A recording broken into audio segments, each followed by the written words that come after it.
Hello दोस्तों, नमस्कार। आज हम बात करेंगे एक ऐसे ऐतिहासिक क्षण के बारे में जो भारतीय राजनीति में बेहद महत्वपूर्ण था। भारत की आज़ादी के बाद जब देश को एक मजबूत नेतृत्व की जरूरत थी, एक बड़ा सवाल सामने खड़ा था। कौन बनेगा भारत का पहला प्रधानमंत्री? सरदार वल्लभ भाई पटेल या पंडित जवाहरलाल नेहरू? और इस सवाल का जवाब जुड़ा हुआ है महात्मा गांधी के फैसले से। तो चलिए जानते हैं कि गांधी जी ने सरदार पटेल को प्रधानमंत्री बनने से क्यों रोका। 1946 का समय था। अंग्रेज भारत छोड़ने की तैयारी कर रहे थे और भारतीय राष्ट्रीय कांग्रेस को अपने नेता का चुनाव करना था। कांग्रेस के 15 प्रांतीय समितियों में से 12 ने सरदार वल्लभ भाई पटेल के पक्ष में वोट किया। बची हुई 3 कमेटियों ने आचार्य जेबी कृपलानी और पट्टाभी सीतारामैया का नाम प्रस्तावित किया। पंडित नेहरू को कोई समर्थन नहीं मिला। किसी प्रांतीय कांग्रेस कमेटी ने अध्यक्ष पद के लिए नेहरू का नाम प्रस्तावित नहीं किया था, जबकि सारी कमेटियां अच्छी तरह जानती थी गांधी जी नेहरू को चौथी बार अध्यक्ष बनाना चाहते हैं। कांग्रेस महासचिव कृपलानी ने गांधी जी की मंशा को समझते हुए प्रांतीय समितियों की पर्ची गांधी जी को दी। गांधी जी ने कृपलानी की ओर देखा और कृपलानी ने एक नया प्रस्ताव बनाकर नेहरू के नाम का समर्थन प्रस्तावित कर दिया। सभी ने उस पर हस्ताक्षर किए, पटेल ने भी किया। अब अध्यक्ष पद के 2 उम्मीदवार थे, नेहरू और पटेल। नेहरू तभी निर्विरोध अध्यक्ष चुने जा सकते थे जब पटेल अपना नाम वापस लेते। कृपलानी ने पटेल के नाम वापस लेने के लिए एक कागज़ तैयार किया और वह उनके पास ले गए। पटेल ने कागज़ देखकर गांधी जी को लौटा दिया। गांधी जी ने नेहरू से पूछा, तुम्हारा नाम किसी ने प्रस्तावित नहीं किया है, अब तुम क्या कहते हो? नेहरू इस बात पर चुप रहे। गांधी जी ने वो कागज़ फिर से पटेल को लौटा दिया।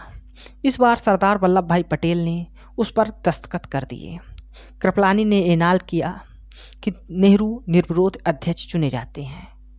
गांधी जी ने जवाहरलाल नेहरू को प्रधानमंत्री बनाने का समर्थन किया।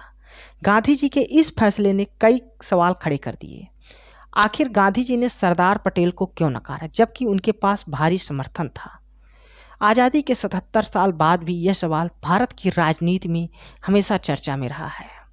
गांधी जी के इस फैसले के पीछे कई कारण थे। पहला, गांधी जी मानते थे कि नेहरू की अंतर्राष्ट्रीय पहचान और आधुनिक सोच भारत के लिए जरूरी थी। नेहरू पश्चिमी शिक्षा और समाजवाद के समर्थक थे, तो गांधी जी को लगा कि एक नए भारत के निर्माण में यह मदद करेगा। दूसरा, गांधी जी को विश्वास था कि पटेल एक सुलझे हुए नेता हैं और वे देश के लिए बिना पद के भी योगदान दे सकते हैं। सरदार पटेल का प्रशासनिक अनुभव और उनकी मजबूत इच्छा शक्ति पहले ही साबित हो चुकी थी। तीसरा, गांधी जी का विचार था कि कांग्रेस में नेहरू की स्वीकार्यता ज़्यादा थी। नेहरू और गांधी के बीच भावनात्मक जुड़ाव भी था, जिसने इस फैसले को प्रभावित किया। सरदार पटेल एक सच्चे राजनेता थे। उन्होंने गांधी जी के फैसले का सम्मान किया और नेहरू के नेतृत्व को स्वीकार किया, लेकिन उन्होंने अपनी भूमिका को कभी भी छोटा नहीं किया। गृह मंत्री के रूप में उन्होंने 562 रियासतों का भारत में विलय कर देश को एकजुट किया। इस फैसले ने उनकी महानता को और उभारा। पटेल ने कभी व्यक्तिगत महत्वाकांक्षा को देश हित से ऊपर नहीं रखा, यह उनकी महानता का प्रतीक है। गांधी जी के इस फैसले को लेकर इतिहासकारों और विशेषज्ञों में विवाद होता रहता है। कुछ मानते हैं कि यदि पटेल प्रधानमंत्री बनते तो भारत की समस्याओं का समाधान अधिक प्रभावी होता। वहीं कुछ का कहना है कि नेहरू के नेतृत्व ने भारत को वैश्विक मंच पर पहचान दिलाई। यह एक ऐतिहासिक बहस है, लेकिन इससे गांधी जी की दूरदर्शिता और सरदार पटेल की त्याग की भावना का महत्व कम नहीं होता। दोस्तों, गांधी जी के इस फैसले ने भारत की राजनीति को हमेशा के लिए बदल दिया। चाहे पटेल हों या नेहरू, दोनों ही नेताओं ने देश के लिए अपना अपार योगदान दिया। यह कहानी हमें त्याग, समर्पण और नेतृत्व के महत्व को समझने का मौका देती है।